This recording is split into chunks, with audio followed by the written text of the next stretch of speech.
Gente, já voltei e agora nós vamos falar sobre educação. Você sabia que dados oficiais afirmam que quem tem uma formação superior ganha até 119% a mais do que quem não tem?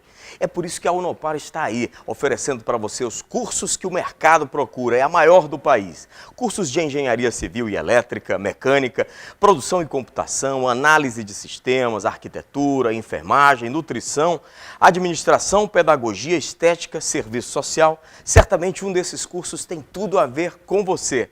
Afinal de contas, eu estou falando da Unopar. Na Unopar, você nunca está sozinho.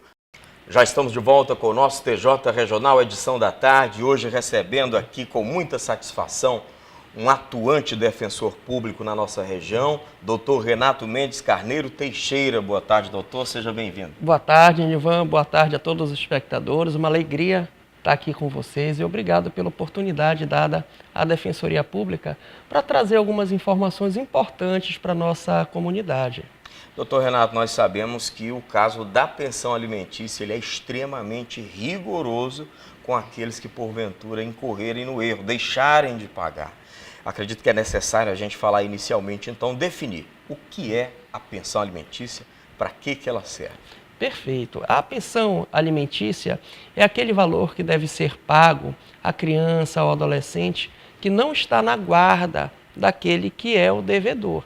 A gente sabe que hoje em dia criar filho não é fácil, são várias as dificuldades, então é necessário que aquela pessoa que registrou o seu filho venha justamente a ajudar na manutenção dessa criança, com despesas para alimentação, vestuário, educação.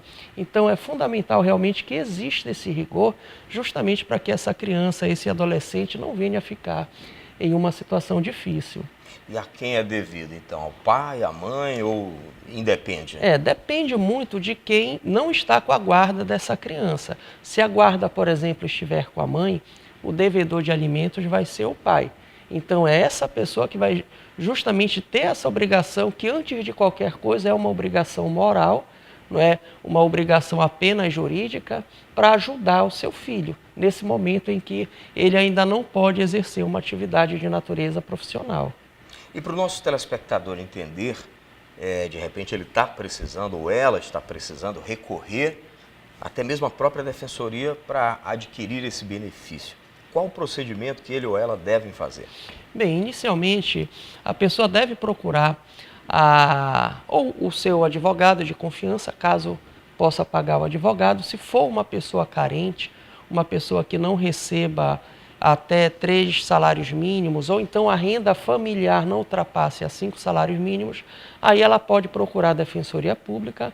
Nós pegamos a documentação, que é aquela documentação normal, RG, CPF, comprovante de residência da representante legal da criança e do adolescente, e os documentos da criança, que vão comprovar que realmente aquela criança ou aquele adolescente é filho da pessoa que deve pagar os alimentos. Aí nós ingressamos com uma ação judicial, que é chamada de ação de alimentos. Aí nessa ação de alimentos, quando o juiz a recebe, ele já determina o pagamento de um valor, que é chamado de alimentos provisórios, e esse valor vai ficar valendo até que tenha aquela audiência de instrução, que é quando o juiz efetivamente vai conhecer a situação daquele pai e determinar os alimentos não mais de caráter provisório, mas já um alimento de natureza definitiva. Aí ele vai ficar obrigado a pagar todos os meses aquele valor que for fixado. Nós continuamos conversando com o doutor Renato Mendes Carneiro Teixeira, defensor público. Doutor, agora nós vivemos uma situação delicada na conjuntura do país como um todo. De repente aquela pessoa fala assim, olha, eu estou desempregado, não tenho recurso, não tenho de onde tirar. O que ele deve fazer? Bem, se ele ficar desempregado, ele deve procurar a justiça. Aí a gente atua, a gente que prepara essa ação e leva até o judiciário, onde ele vai pedir uma revisão daquele valor, ou seja, uma diminuição do valor que ele paga, justamente em razão do seu desemprego. Aí isso vai para o juiz também pode dar uma liminar, desde logo determinando a redução daquele valor até que ele venha a conseguir ter uma situação melhor, venha a conseguir se empregar. Mas isso não é feito de forma automática. Como teve uma ordem determinando um valor, somente uma outra ordem pode mudar esse valor. Por isso que é necessário ele entrar com a ação revisional de alimentos. Agora eu pergunto para o doutor Renato Mendes Carneiro Teixeira, defensor público, qual é o percentual ideal ou estabelecido, estipulado por lei para o pagamento da pensão alimentícia? Bem, Nilva, na verdade não há um percentual estipulado por lei. O que o juiz faz é analisar a possibilidade da pessoa que vai pagar e a necessidade que possui essa criança. Quanto à questão da possibilidade, ele vai ver o que faz essa pessoa que tem o dever de pagar os alimentos, qual o trabalho dela, se ela está desempregada. E é importante dizer que o fato de estar desempregado não afasta a obrigação de pagar os alimentos. Claro que vai haver uma redução no valor, mas é verificado então a pessoa desse alimentante, o que ele faz, o que ele ganha, as despesas que ele possui, para se ver a sua possibilidade de pagar.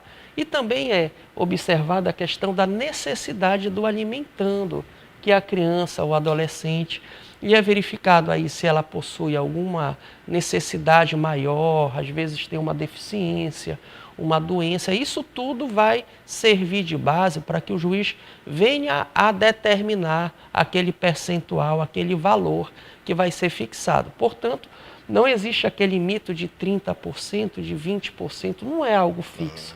A gente observa pessoas que têm muito dinheiro, por exemplo, pagando 30 mil reais de alimentos. E pessoas que são muito carentes, pagando 200 e poucos reais. É proporcional. É a possibilidade de quem paga e a necessidade de quem vai receber. É isso que é importante para se fixar esse valor justo de alimentos. Ok. Agora eu tenho aqui algumas perguntas que foram encaminhadas, inclusive, pelos nossos telespectadores, doutor, sobre o prazo para conclusão desse processo de pagamento da pensão alimentícia. Tem uma idade estipulada ou não? Sim. Quando alcança a maioridade, a regra é que não exista mais o pagamento. Mas eu digo aqui, mais uma vez, isso não é automático. Certo. A pessoa tem que ingressar também na justiça para justamente pedir a exoneração dos alimentos, porque o seu filho alcançou a idade de 18 anos. Só que a gente sabe que, às vezes, esse jovem, ele ainda está estudando, frequentando uma universidade. Então, nesse caso, pode ficar estendida essa obrigação até os 24 anos. Ok. Nós vamos continuar este mesmo assunto na próxima sexta-feira. Afinal de contas, este agora é o quadro Por Dentro da Lei, em que o doutor Renato Mendes Carneiro Teixeira, atuante defensor público que atua na Defensoria do município de Tucuruí, estará com a gente. Aguardamos por você também para interagir. Vamos encerrando por aqui esta edição do TJ Regional da Tarde de sexta-feira. Obrigado, doutor Renato, pela sua Muito obrigado pela oportunidade e um abraço a todos que estão assistindo. Tenha um excelente final de semana. A gente fica por aqui.